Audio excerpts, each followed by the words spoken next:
發夢就試得多啦，但催眠你有試過未？你有冇用唔同嘅方法去好好認識自己？今集我哋嚟到探索香港嘅秘人秘事，去揭開催眠嘅神秘面紗。我哋會探討咩係催眠，如何透過催眠去處理一啲你認為解決唔到嘅事，帶大家認識一個人，示範埋咩係直覺塔羅，仲會分享真實個案，同埋親身去體驗一次催眠嘅過程。有啲緊張。咁我係瞓喺度噶嘛，但我 feel 到我人係咁不停逆時針轉咯。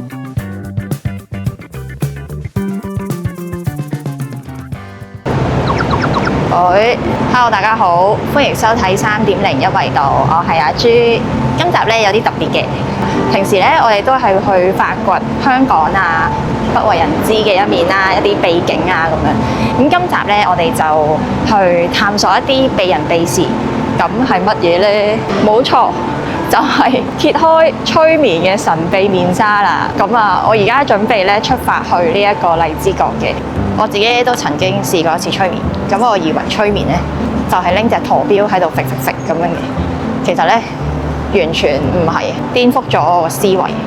咁啊，同我喺由細到大喺電視機睇啊，或者可能聽翻嚟啊，係兩樣嘢嚟嘅。咁同埋催眠其實好科學咁樣咯，世界之大其實無奇不有啦。咁我而家咧準備出發去呢一個荔枝角，去同一位催眠師咧去傾下偈咁，希望可以用半個鐘咁啊開拓下咧大家嘅思維同埋認知啦。咁我哋出發咯。1 hour later.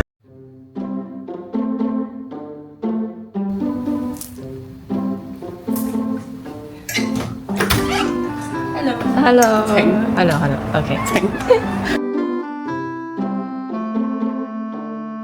得唔得？妝容上 OK， 要 show 個身㗎呢個咁樣，好懶無聊。我直接自己嚟㗎啦，係嘛？係開始得㗎啦，隨時。我而家拍緊嘅。Hello， 大家好。係啊。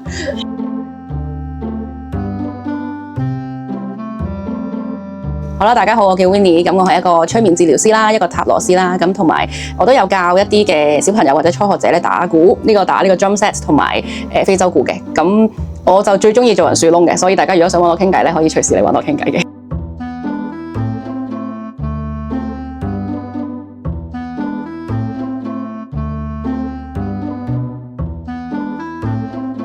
呢一場咧就係佢啲案主咧俾佢一啲回饋嚟嘅。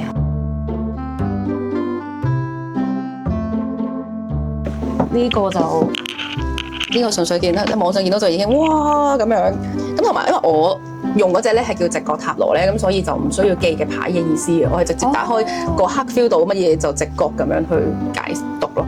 我覺得呢兩張係最特別嘅，呢兩張就係啦，生命之花都好中意啦。哇咧！我反而有興趣了解下直覺塔羅喎。你頭先話唔使跟佢個牌意去解啊嘛。其實每個人都有嗰個直覺力。係啦，每個人都有直覺嘅，我哋只不過未開發佢，或者有啲人係，所以其實每個人天生都有直覺嘅，但係因為我哋嘅成長入邊，無論係食嘅嘢啊各樣啊，咁我哋個松果體咧，即係俾人就好似冇乜點用咯。咁但係其實每個人都有咯。其實第六感或者係我成日覺得凝住乜乜乜，咁其實然後就真係發生嗰樣嘢，其實都係呢啲都係直覺係咯。咁總之係你最 draw 到你 attention 嘅，可能頭3至5樣嘢，咁你就可能喺嗰度再揾一啲嘅解讀出嚟咁樣咯。我幫你開一副開鋪牌啦。好啊。即係我而家要抽，第一隻、第二隻、4 feel good 就得啦。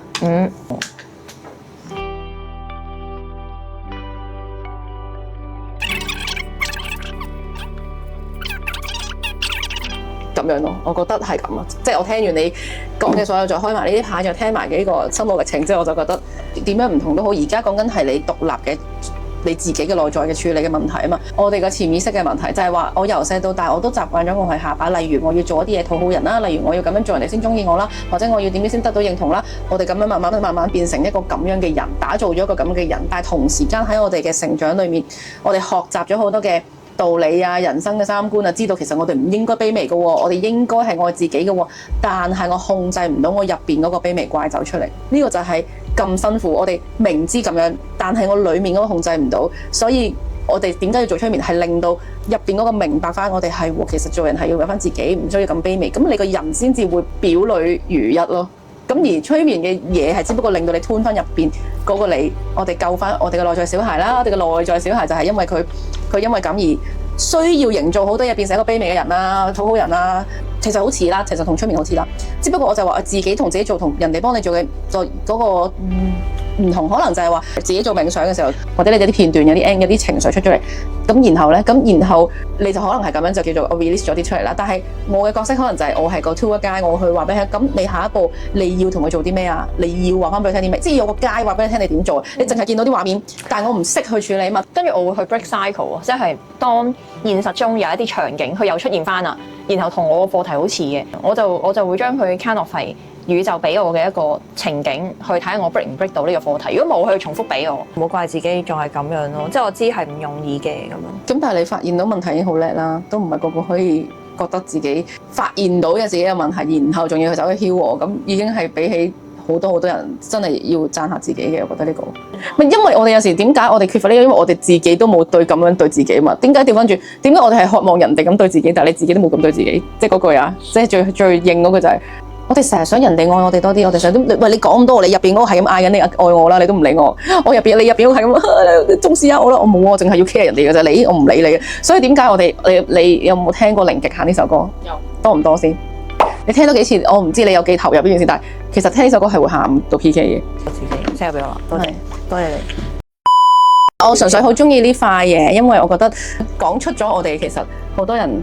係咯，有啲嘢係我哋控制到，有啲控制唔到。我覺得最緊要係控制唔到嗰啲咧，先至係最執着嗰啲。例如係人哋嘅睇法啦，人哋嘅 action，人哋對我哋嘅反應啦，人哋點諗啦，啲過去或者將來嘅嘢，其實好多嘢人哋係我哋全部其實都控制唔到嘅。所以我哋做翻啲我哋控制到嘅嘢咯。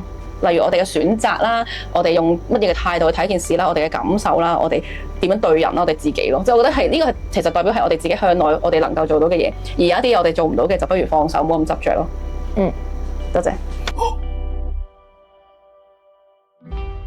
A few moments later， 今日咧我就好開心嚟到 Winnie 嘅 studio， 係啊，咁就頭先咧都同佢傾咗陣偈啦，咁覺得佢嘅人好 nice 啊，好 friendly 咁樣。你同催眠嘅故事係點樣㗎？2017年嘅時候，其實我嗰陣就開始接觸所謂身心靈啦啲工具，例如塔羅啦、直覺塔羅同埋催眠治療咧。咁但係去讀咗呢一啲之後，我亦都冇將佢話變成一個真係職業啊，或者係全職做呢樣嘢冇嘅。我諗2年前啦，23年嘅時候，咁就有個契機咯。咁就係其實嗰陣時就一路做緊啲朝九晚六嘅工啦，即係做咗13年嗰份長工。咁但係我想揾一啲幫到人嘅嘢去嘗試下咁樣。咁但係就23年嘅時候，我覺得係因為呢一個機緣巧合之下就出咗嚟做呢樣嘢咯。即係直接就開始做變成一個 slasher， 咁就辭咗份工。但係調翻轉我就覺得真係好充實同埋好開心，即係透過催眠治療或者係塔羅呢個工具，或者甚至有時我會有一個樹窿服務啦，即係可能俾啲朋友仔覺得好想揾人傾偈，或者係咯，即係所以就淵源大概係咁咯。點樣走出嚟就係都係近呢幾年先至正式去全職做呢樣嘢咁樣咯。咁嗰個催眠嘅過程係點解嘅？都要睇翻啦，首先都要睇翻嗰個嘅求助者嘅原因啦。好多時都係因為一啲嘅，例如係情緒問題啦，或者啲內在嘅問題啦，例如係我個人好冇安全感啊，好冇自信啊等等啦，或者係甚至嚴重啲嘅一啲抑鬱啊、焦慮啊、失眠嘅問題，咁都會嚟尋求一個催眠治療嘅幫助啦。催眠治療嘅過程其實佢主要就會可能瞓喺嗰張好舒服嘅凳或者床上面，咁佢就會基本上就眯埋眼去進行呢件事啦。咁其實有少少似咧，好似冥想咁樣嘅，對我嚟講，我覺得好似做嗰個聲音導航，我幫你去做呢一個嘅冥想，帶你去行呢一條路去你嘅潛意識啦，然後透過你嘅潛意識去改變一啲嘅諗法啊、思想啊，咁令到你去解決一啲嘅內在嘅問題咁樣咯。你自己咧，你自己有冇俾人催眠過？有，嗰時我嘅問題係自信心嘅問題啦，係啦。咁我以前都係一個好冇自信嘅人嚟，即係其實我而家都唔係可以話好有自信，只係我唔會去太過睇低我自己，我會盡量去都學識點樣去欣賞自己，或者係咁而嗰次催眠就係揾翻一個可能細個嘅自己一啲嘅經歷啦，令到自己調整翻自己咯。其實催眠治療咧，我覺得係主要嘅用處其實係幫你揾出你嘅根源嘅問題，令到你知道咗自己發生咩事，然後你再去選擇你嘅路係點樣去改善自己啊，點樣去進步啊，點樣去令自己成為一個更好你更想成為嘅人咯。咁即係某程度上，催眠嘅過程其實係可能會勾起我哋某啲 trauma，跟住拎出嚟，即係翻勾個問題咁。應該係透過呢一啲嘅片段去處理影響住你嘅問題咯。內在問題係啦，咁但係重點就係如果你唔想睇或者你唔想去催眠或者你唔願意嘅話，其實係催眠唔到你嘅。係啦，當然雖然雖則講話97%嘅人都能夠被催眠嘅，咁但係都要佢係願意咯。係啦，所以係好睇嗰個人嗰個改變嘅心。即係如果個當事人其實佢個心唔係話好決心想改變，或者我好願意，或者我好怕，或者唔相信呢件事，其實都未必可以催眠到佢。所以我都係做一個輔助者，即係一個輔導佢陪佢行呢條路嘅人咯。我成日都會咁樣講，一條管道，同埋我成日形容係我哋好似司機咁啊嘛，即係你願意肯上我架車，然後話俾我聽你真正想去嘅目的地去邊先，咁我就先可以車到你去咯，可以陪伴到你，帶到你去最終嘅目的，然後去解決嗰個問題咁樣。All healing self healing 嘛，即係我哋喺療愈嘅過程咧，療愈埋自己係咪？個所有嘅工具都係幫我哋揾翻我哋裏面嘅 inner power 咁樣。你頭先有提過就係我哋永遠都應該 heal 唔晒自己嘛，即係要喊啦，係咪要？好多嘢都係邊學邊進步咯，只能夠講。呢個世界呢個宇宙每一日都變緊咁多嘢嘅時候，我哋都要不斷去加強自己咯，可能係叫做係內心唔夠強大，就好多嘢都做唔到咯。頭先你咪話平均一個催眠嘅療程係2至3次咁樣啊嘛？係啦，平均每次係啦，冇錯。即係其實都係啦，睇你，譬如我當你因為你冇自信嚟揾我嘅，又係可能第一次主要我哋去了解咗你發生咩事先，咁可能都要啲時間去了解咗你嘅心路歷程啦，發生咩事啦，然後去揾出究竟我哋嘅方向應該係用邊一個嚟去處理嘅咧，用邊一個感受咧？可能我樣樣都有啊，冇自信又冇安全感，又好怕俾人又好驚孤獨，咁好多呢啲嘅嘢炒埋一碟嘅。其實好多呢啲全部都係真係，因為其實好多真係80%以上佢哋即係嚟求助嘅人啦，或者嚟揾催眠，其實都係因為呢一啲嘅問題，同埋就係去建立個信任咯，反而係第一即係主要。咁然後可能第二次之後再去處理，即係好似人哋真係打大佬咁啦，就係去揾翻你嗰個好傷痛嘅經歷，或者一啲唔想睇到或者點樣，或者好怕見到嘅，咁而揾翻嗰個根源問題出嚟，然後再去拆解咁咯。如果咁好彩，第二次一嘢 KO 到啦，咁就搞掂啦。咁第三次就係做一個review 翻發生咩事啦，去做翻一個好似一個療愈過程嘅最尾，令到你自己一個康復嘅一個位咁樣，亦都會可能去教你哋點樣自我催眠啊，幫自己繼續建立呢啲嘅自信，或者建立呢啲嘅好嘅習慣翻嚟咁樣。因為我覺得其實好多嘢都係我哋習慣翻嚟嘅，係咯，我哋習慣咗俾人蝦，習慣咗不被愛，或者習慣咗俾人哋傷害，咁我哋就 keep 住會俾人傷害。但係既然你有能力習慣呢樣嘢，你都有能力習慣翻去愛護自己咯。打得幾好，好好啊！佢又識得讚賞人啊，幾好，欣賞別人係好緊要，但係唔識欣賞自己，呢個先係重點。唔知點解大家都咁忽略自己嘅咧？其實你覺得？因為我覺得係其實好多都係 based on 我哋嘅原生家庭同埋個成長咯。係講得非常。原生家庭就係我都想呢個都係其中一個關鍵嚟㗎，做催眠治療。其實過咗咁多年冇嘢啦，阿爸阿媽打我好正常啫嘛，細個個都俾人打慣㗎啦，俾人鬧慣㗎啦咁樣。可能你對呢件事係咁樣睇法，但係我對呢件事係一個 trauma 咧，咁就係點解大家都會咁多嘅唔同嘅情況出現咗咯？如果你係睇唔到個階段，你就係睇唔到噶啦。即係你睇唔到自己有嗰個問題，就算佢擺到你面前，有人同你講，有人話俾你聽，或者甚至有好多功課掉俾你，你覺得自己係冇問題就冇問題。即係佢可能覺得嗰刻你未需要處理住，或者唔適合處理住，咁佢就算出現咗，你都有盲點咯，睇唔到咯咁樣。所以其實我哋發現到係已經係好好。發現到發現好，真係㗎！有時我覺得發現自己有嗰個問題已經好叻啦，跟住發現完，然後願意去處理埋嗰個問題又再叻啲啦。即係已經唔講緊係你已經處理到變成另一個人，或者已經進步咗咯。而家講緊係最基礎，我發現然後肯行一步去處理呢個已經係咯，好難㗎咯。即係你承認自己有問題，或者我接受自己而家唔夠好，我接受自己點樣，我唔介意，我再去調整我自己或者點，我覺得係唔容易咯，的確。睇咗阿 Winnie 一啲好多唔同類型嘅塔羅牌啦，跟住佢就同我講咗咧話，佢用嘅係直覺塔羅，就同韋特塔羅，即係我之前我都有掂過下少少嘅，係好皮毛，係好唔同。佢話因為直覺塔羅係憑你嘅直覺力去。其實好簡單，就係嗰張牌一打開，你覺得係乜嘢咯？即係你嘅感覺 feel 到啊嗰刻，其實可能同一張牌，可能今次佢今次開出嚟嘅係我當啦，嗰張牌係有個太陽咁樣喺度，咁可能今次你見到嘅係一個哇好溫暖啊，好正面嘅能量，但係可能另外一個人嚟問你開牌開翻同一隻牌，可能嗰刻覺得唔係喎，呢個太陽係令到你咧除咗晒你啲能量喎，熱到你咧流汗冇晒啲energy 喎，都得嘅。即係所以其實嗰刻係咯，所以每一個人就算開同一隻牌都可以有唔同嘅解讀，就係咁樣咯。而好睇嗰刻究竟你 get 到，其實都等於大家成日話 get 到啲 message from 宇宙嘅 message 啊各樣。咁你嗰刻其實你 channel 到啲乜嘢，或者你 get 到啲乜嘢 message， 咁就係嗰個。而我哋要相信我哋嘅直覺咯，先係最緊要。因為我哋好開頭學習嘅時候都會成日懷疑自己嘅，即係係啦，我哋懷疑自己都係一個課題啦。無論係我講玩塔羅定我哋人生都係 keep 住會懷疑自己噶嘛，都係呢個又係其中一個會成日中嘅位。老師都真係話叫我哋去相信自己直覺，因為冇佢話係好多嘢都冇偶然嘅，嗰刻發生咗，其實就係咁樣。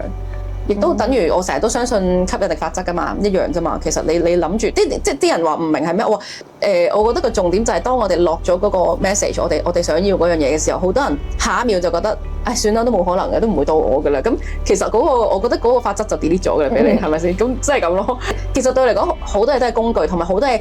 無論係咩宗教、乜嘢學派、乜嘢嘅工具、乜嘢嘅方法，其實佢都係翻去嗰點嗰度嘅啫。我覺得啦，你學翻嗰樣嘢就係你回歸翻自己，你究竟知道自己一個係咩嘅人，或者我哋喺自己身上，我哋可以學到啲乜嘢，或者我哋可以散發啲咩出嚟，去感染到其他人，或者幫到其他人等等咯。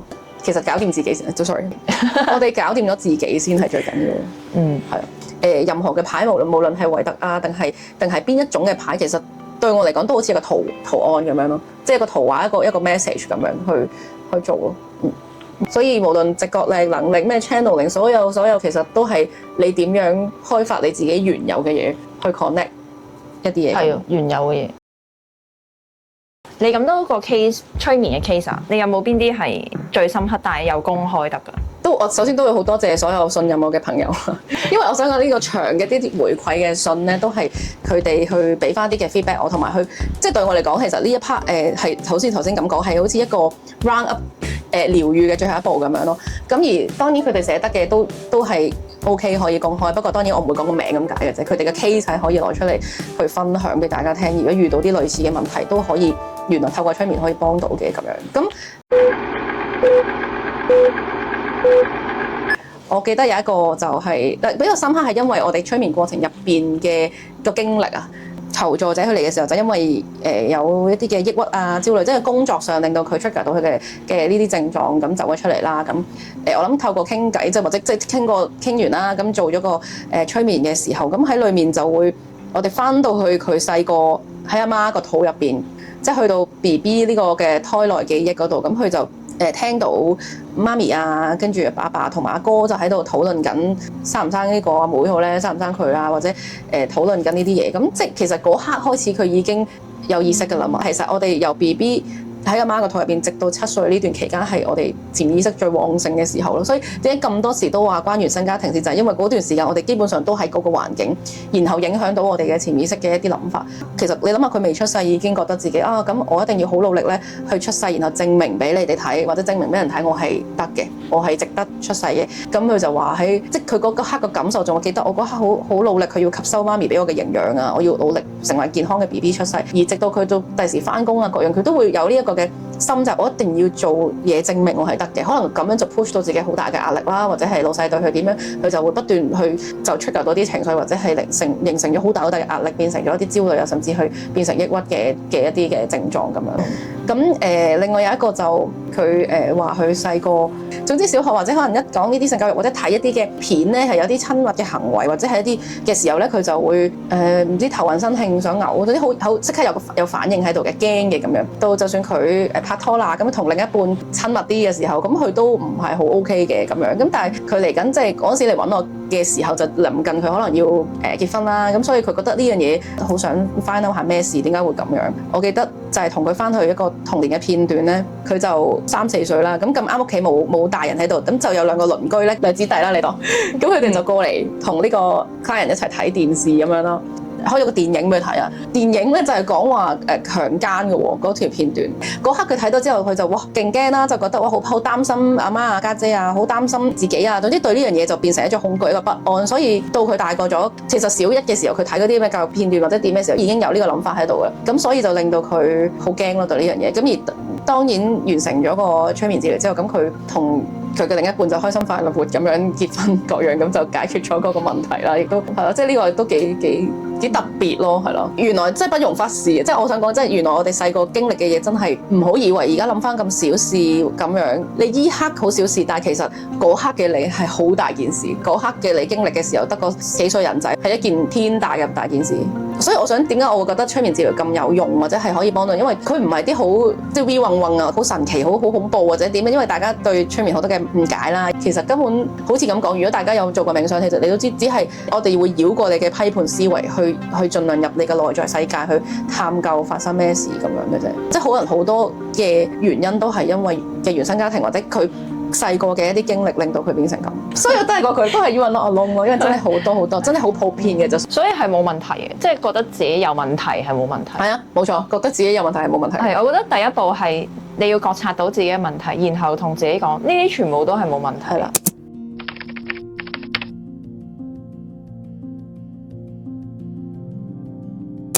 你先可以繼續去講得非常好，因為當你覺得自己冇問題，先係有問題咯。係啊，真係好多人都覺得我冇問題喎，咁係啊咁呢個咪就係個問咪就係頭題咯。先講嗰個業障咯。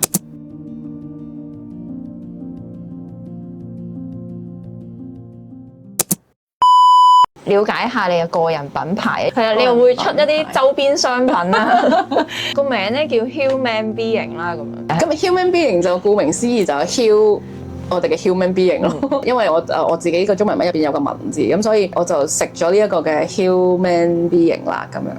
同埋我覺得，因為我都想去幫助人啊嘛，咁而我哋人其實真係有不斷好多唔同嘅問題，咁亦都好需要療愈啦。都無論係真係人自己定係人哋，我覺得療愈呢樣嘢係無止境噶嘛，係咪先？因為我初初睇佢 IG 咧，跟住我見到你嗰啲 reels 咧，跟住你會介紹自己。Hello 大家好，我係迷你娘 Winnie，跟住我就好尷尬，我覺得咁搞笑呢個人，即係讀得快啲迷你娘，咁就係 Winnie 娘咁樣咯。咁我本人講笑話，即係我哋咪成日啲阿媽，阿媽覺得你凍啊，阿媽要你食多啲嘢咁樣，即係阿媽為你好咁啊嘛，咁咪為你嘅娘親咯，係咪先？希望當佢哋唔開心，或者有煩惱、有困擾嘅時候，會記得啊，仲有一個人，有個樹窿喺度等緊你，咁你就可以嚟揾我啦咁樣。咁啊，講下你嘅本人啦。我哋每一個人咧都有一啲靈魂成長好快嘅經歷或者階段，你會覺得自己哇，雖然嗰個過程係好痛苦或者好唔開心或者好大件事，但係我覺得我因為呢一件事，我學識咗好多嘢，或者就好似頭先咁講，就成長得縫縫聲嘅咁樣。我諗就係咁啱，好似真係宇宙安排嗰一兩年，啱啱我就話由23年開始，點解會走出嚟呢一個做呢樣嘢？我諗嗰排就係正身邊啦，即係一啲好親嘅朋友啦，或者係2-3位朋友咧，嗰段時間都係因為一啲情緒問題啦，或者一啲嘅原因啦，咁佢哋就自己去嗰段時間係好震撼，因為對我本身係一個好重情嘅人啦。我諗呢樣嘢就係令我覺得，咦，好似正就係要我去學識尊重嗰人嘅選擇咯。呢幾年啊，其實都係極速成長嘅年份咯。尤其是見到咁多嘅呢個世界發生緊嘅嘢，可能每一日都有啲哇，日日都有啲充斥三觀嘅嘢啊。我對我嚟講已經冇乜，即係冇咩好大嘅可以刺激到我噶啦。我覺得我嘅接受程度已經，你以為好大件事咩？其實可能都只係都真係無常咯。其實係啊，同埋真係我哋冇乜嘢特別要做嘅，淨係好好地活好每一個當下就 OK 嘅。啊！你有冇一啲自我療愈嘅方法啊？你覺得好有用，跟住咧想分享俾睇到呢條片嘅人，可以係即係一本書啊，或者一個句子啊，或者方法一個人物啊，任何嘢都得㗎。其實我最直接咧都係喊，係咪？我覺得對我嚟講，喊係一個 gift 嚟嘅，喊唔代表係懦弱㗎。我覺得喊係一個渠道。握個手先呢個，唔係真係嘅。我成日同人講喊咯，有咩問題啊？就算男女老幼都可以喊㗎。點解喊就等於係？因為我哋可能又係大家傳統覺得喊啊好樣衰啊，或者係唔堅強啊，或者尤其是男人唔應該喊。我覺得天賦嚟嘅係識喊，即係我覺得其中一個渠道啦。當然可以喊嘅就盡量去 release 下咯。呢個係都可以係一個療愈嚟嘅。我覺得就算放空都 OK 嘅，有陣時唔一定要做嘢㗎嘛 healing。我覺得 healing 係你能夠放空到，其實都可能係一個 healing 嚟嘅。聽零極限咯，一路聽一路喊，哇！最幾樣嘢一齊做晒。最緊要揾一個你舒服嘅方法咯。但係你問我，我都係最直接都係喊。我覺得好對頻喎，喊呢樣嘢都係我一個自我療癒好重要嘅一 part 嚟嘅。以前冇咁容易允許自己喊嘅，唔知係個即係社會個制約啊，或者可能你大環境成長底下，好多時你喊，隔離啲人會做咩事啊？你做咩喊啊？會咁樣噶嘛？就好似你喊就係一定有啲狀況發生，或者你喊咧就係你承認咗自己懦弱啦，有問題啦咁樣。好多時我哋冇咁覺察自己嘅時候，即係可能發生咗一啲好大件事，都會覺得我唔會喊㗎。呢啲嘅世俗嘅眼光而逼自己，我唔可以喊㗎，我唔可以，我人設唔可以崩壞嘅咁樣。喊係一個我哋與生俱來就識嘅嘢，佢係一個好快捷，亦都好方便去疏導情緒，好方便真係，唔使揾地方直接喊。人又係好多資源㗎嘛。頭先我咪講話，喂，天賦嘅嘢，我哋與生俱來好多嘢㗎。除咗喊啊，頭先講嘅直覺啊，我哋嘅愛啊、光啊、善係咯，全部都係與生俱來嘅嘢。但係我哋點解咁多年之後開始好似冚埋咗咁？好似有個罩住咗咧，我哋唔識得將佢哋好自然咁攞翻出嚟用咯。喊啦，香港人有乜問題啊？冇問題啊！你嚟緊有啲咩想做啊？都係繼續幫人，令到佢哋更加了解自己咯。我諗係，亦都希望多啲人認識催眠治療咯。呢個真係，同埋希望更加多人關注下自己咯。我繼續希望喺我能力範圍內繼續做我做到嘅嘢咯，然後幫到更加多嘅人，然後希望我幫到嗰啲人咧，又去幫更加多嘅人咯。最緊要自己係做緊自己想做嘅嘢就最緊要。大家都係。如果大家有興趣，就喺我哋條片下面 follow 維理良嘅 IG。A few moments later. 我今日準備嚟試呢一個體驗呢一個催眠，有啲緊張，因為唔知一陣間會發生咩事。催眠師同我講，可能過程中會有好多鬱結咗好耐嘅情緒，可能會浮現出嚟。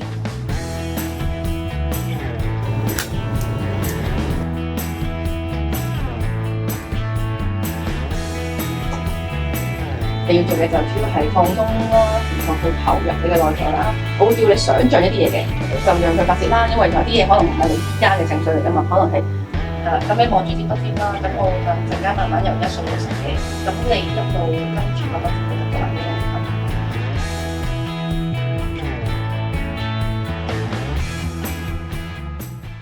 2 hours later.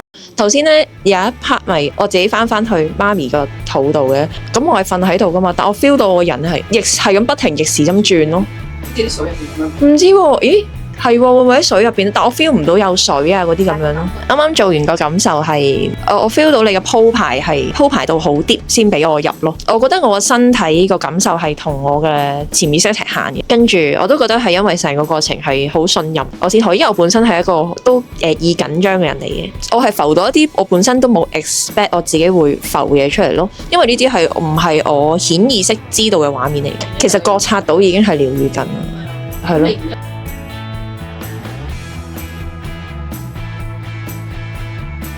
沉重嘅，係咪仲影緊我嗨？我已經搞到啊！住我成日想嗌刻不容緩咁點解？